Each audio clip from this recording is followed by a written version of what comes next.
ವಸುದೇವ ಕೇವಲ ನೆಲದಾಸಿಗಾಗಿ ಅಣ್ಣ ತಮ್ಮಂದಿರುಗಳಾದ ನೀವುಗಳು ಒಡೆದಾಡಿ ಮಡಿಯುವುದು ಬೇಡ. ನನ್ನ ಮಾತನ್ನು ಕೇಳಿ. ಮಾಧವ, ಮುಕುಂದ, ರಾಜನೀತಿ ಧರ್ಮಶಾಸ್ತ್ರ ವಿಚಾರದಲ್ಲಿ ನಿನಗಿಂತಲೂ ಹೆಚ್ಚಿನ ಪರಿಶ್ರಮ ಚಕ್ರವರ್ತಿಯಾದ ನಮಗೂ ಉಂಟು.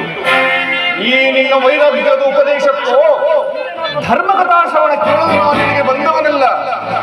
ಈ ನಿನ್ನ ಉಪದೇಶವನ್ನು ನಿಲ್ಲಿಸಿ ನನ್ನ ಬೇಡಿಕೆಯನ್ನು ಈಡೇರಿಸು ಮುಕುಂದ.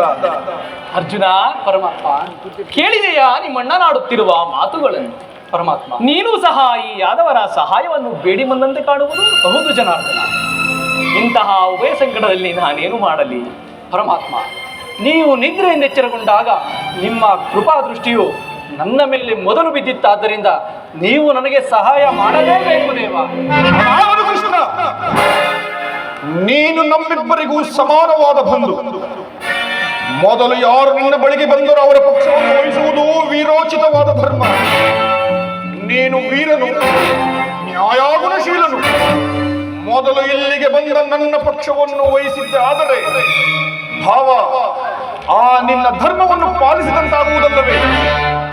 ದುರ್ಯೋಧನ, ನೀನು ಮೊದಲು ಬಂದೆ ಎಂಬ ವಿಚಾರದಲ್ಲಿ ನನಗೆ ಸ್ವಲ್ಪವೂ ಸಂದೇಹವಿಲ್ಲ. ಮತ್ತಾವ ವಿಚಾರದಲ್ಲೂ? ಆದರೆ ನಾನು ನಿದ್ರೆಯಿಂದ ಎಚ್ಚರಗೊಂಡಾಗ ಮೊದಲು ಪಾರ್ಥನನ್ನು ಕಂಡೆನು. ಕಂಡ ಮಾತ್ರಕ್ಕೆ ಆತನಾದರೂ ನಿನಗಿಂತಲೂ ಕಿರಿಯವನು. ಇರಬಹುದು.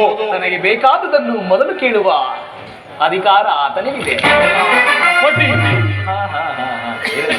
ನಿಮ್ಮೀರ್ವರಿಗೂ ಸಹಾಯ ಮಾಡುವೆ. ಈಗ ಕೇಳಿ.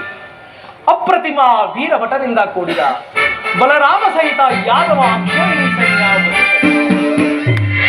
ಯುದ್ಧ ವಿಮುಖನು, ನಿರಾಯುಧನು, ನಿರಸ್ತ್ರನೂ ಆದ ನಾನೇ ಒಂದು ಕಡೆ.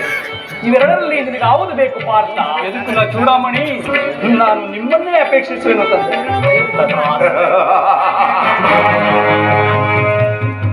ಯುದ್ಧ ವಿಮುಖನು, ನಿರಸ್ತ್ರನು, ನಿರಾಯುಧನು, ಈತನನ್ನು ಕಟ್ಟಿಕೊಂಡು ನನಗಾಗುವ ಪ್ರಯೋಜನವಾದರೂ ಆ ಭಾವ ಪಾಂಡವರ ರಕ್ಷಣಾ ಭಾರವನ್ನು ನೀನೇ ವಹಿಸಿತು. ನನ್ನ ಗುರುಬಲರಾಮ ದೇವರ ಸಹಿತ ಯಾದವಾಕ್ಷೋಹಿಣಿ ಸೈನ್ಯವೇ ನನ್ನ ಪಕ್ಷವನ್ನು ವಹಿಸಿ ನಿಲ್ಲಲಿ. ಅವ ನಿನ್ನ ಸಾಹಸಕ್ಕೆ ತಕ್ಕದನ್ನೇ ಕೇಳಿಕೊಂಡು ನಡೆ, ಸೈನ್ಯಕ್ಕೆ ಆಜ್ಞಾಪಿಸುವೆನು. ನಡೆ.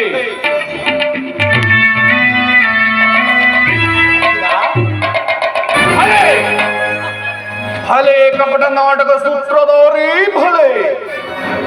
ಕಣ್ಸನ್ನೆಯಿಂದಲೇ ನಿನ್ನ ಭಕ್ತರನ್ನೆಚ್ಚರಿಸುವ ಈ ನಿನ್ನ ಮಾಯಾ ನಾಟಕವನ್ನು ನಾನೇನು ಅರಿಯದವನೆಂದು ಭಾವಿಸಿದೆಯಾ?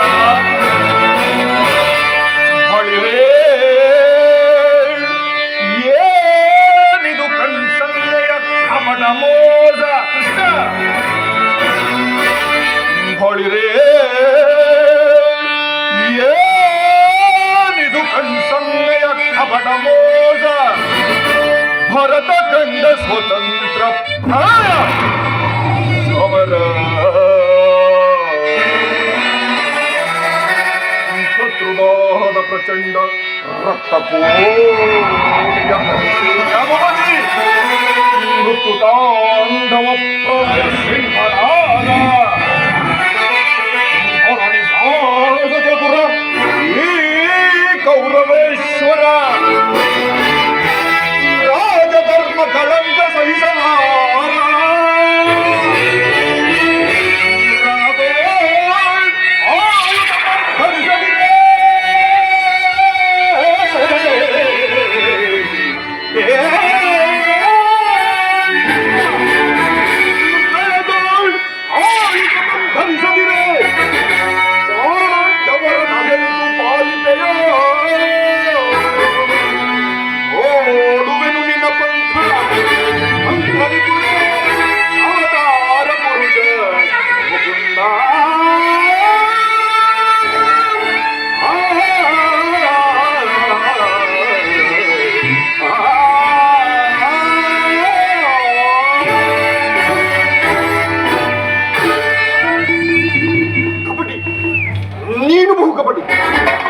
ಪಕ್ಷಪಾತಿ.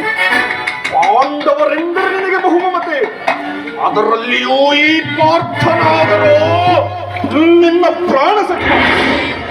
ಈಗ ಹೀಗಿರುವಾಗ ನಾವುಗಳು ನಿಮ್ಮೊಡನೆ ಬೆರೆಯಲು ಬಂದರೂ ಸಾಧ್ಯವೇ? ಇಲ್ಲ, ಅದೆಂದಿಗೂ ಸಾಧ್ಯವಿಲ್ಲ. ಈಗ ನಾವೇ ಬೇರೆಯಾದೆವು. ಆದರೆ ಬಾಧಕವಿಲ್ಲ ಕೃಷ್ಣ.